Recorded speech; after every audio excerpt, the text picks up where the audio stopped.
Hi, this is Amy from Blackberry and Pine, and this week from our kitchen to yours, we're gonna do pan-fried potatoes. This is one of the things I love doing for my family. It's a really easy way to get potatoes on the table as a side dish, and everybody eats them up, and there's no leftovers.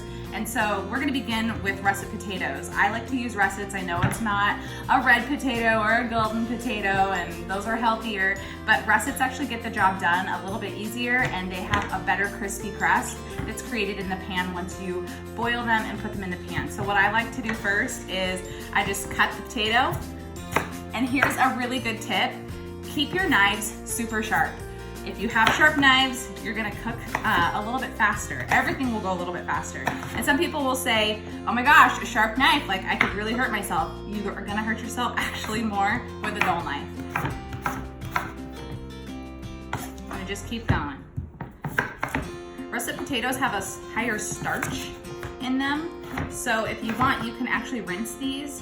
What I like to do, instead of just throwing these raw into the pan and frying them, it doesn't work very well that way. I choose to boil them for about somewhere between 7 and 10 minutes, just depending on how big of a pot I have, how many potatoes I'm doing. And it tenderizes them, and then you kind of, when you take them out of the pot and into the strainer in the sink, what ends up happening is you rough up the edges, and so that creates that crispy texture that you're looking for in a pan-fried potato. Another thing that you can also do with these potatoes, I don't add a whole bunch of vegetables because I've got one kid who's a little picky, but I would suggest with these are good for breakfast. I actually serve these for breakfast during Christmas, during our Christmas Eve brunch that we have. But vegetables you could add to this could be like any sort of pepper, red pepper or green pepper. And I like to serve these actually with a sauteed green bean with a little bit of lemon juice and lemon zest and garlic, and for dinner, and that's really great. But breakfast, dinner, leftover for brunch, it doesn't matter. So now we're gonna put these in a hot pot of water, and we're gonna let them go for about 10 minutes.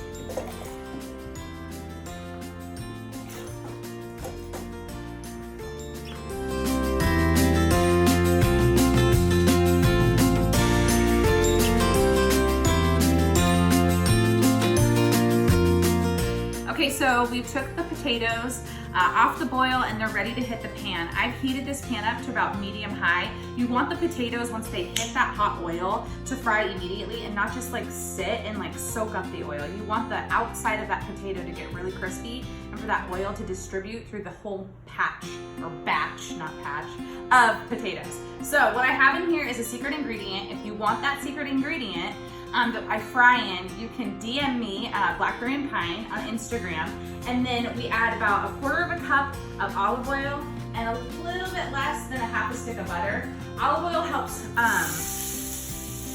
crisp things up, but butter helps it brown, and it gives it just like that golden color that you're looking for and the flavor.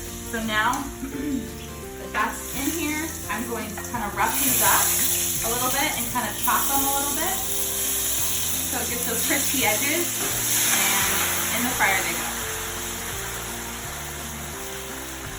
You might think, gosh, that's kind of a lot of fat to be frying the potatoes in, but honestly, think about what you stick in mashed potatoes, and then everybody puts butter on top. So this is a little bit actually lessened, I think, but maybe I'm just telling myself that, who knows. The other thing I'm gonna add to this batch of potatoes is a little bit of a spice mix. I choose smoked paprika as opposed to just plain paprika. It has just a depth of flavor that it adds to whatever you put it on. I add garlic, salt, and pepper to this mix. Mix it around. There's about 3 generous teaspoons here, and I'm just gonna put this all on top. And my other secret ingredient that's in here is making my whole entire house smell like magic.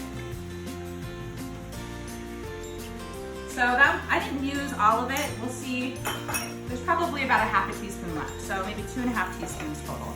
So we're just gonna get this going. I'm gonna actually turn this back up to high, and this is just going to continue cooking. Okay, so I have not touched these potatoes. It's been about 8 minutes. Do not touch the potatoes in the pan. You don't need to, you don't have to, and I have it almost up to high. Like, this is on a high heat. One of the things I'm gonna do first is before I flip these, so it's gonna be more like almost 10 minutes, this first side is gonna cook and kind of get that sear and that crust, is I use a fish spatula. Instead of using just like your regular spatula, this little edge right here is gonna tear the crust apart. A fish spatula is almost like a knife edge, and it doesn't it doesn't tear, and it doesn't like smash stuff in the pan. So if you could get a hold of one of these, this is actually Pioneer Woman's from Walmart. I have no idea how much they sell them for, but it was gifted to me, so this is my best friend. I use this thing for everything. So this has been about almost 10 minutes that is on high heat, and these potatoes are just frying in here, and we're gonna flip. And as you can see, nothing is burnt. It's just all super crispy and delicious. So I'm just kind of stirring this all around. I know it looks like a lot of fat. It doesn't all get soaked up. You can, like, sometimes I soak it up at the end with some like paper towels. But you kind of need a lot to get the effect that you want for a pan-fried potato. If you go to a restaurant for a pan-fried potato, they're probably literally fully frying it in a fryer, not on the stove like I'm doing. So we're gonna let this sit for another 10 minutes.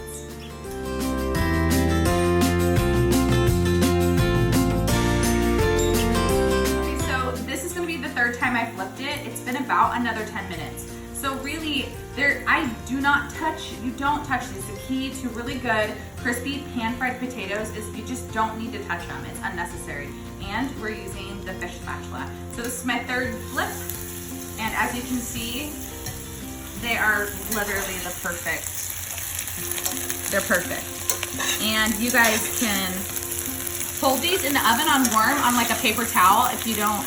That's usually what I do because I don't want just all the grease continuing to soak up.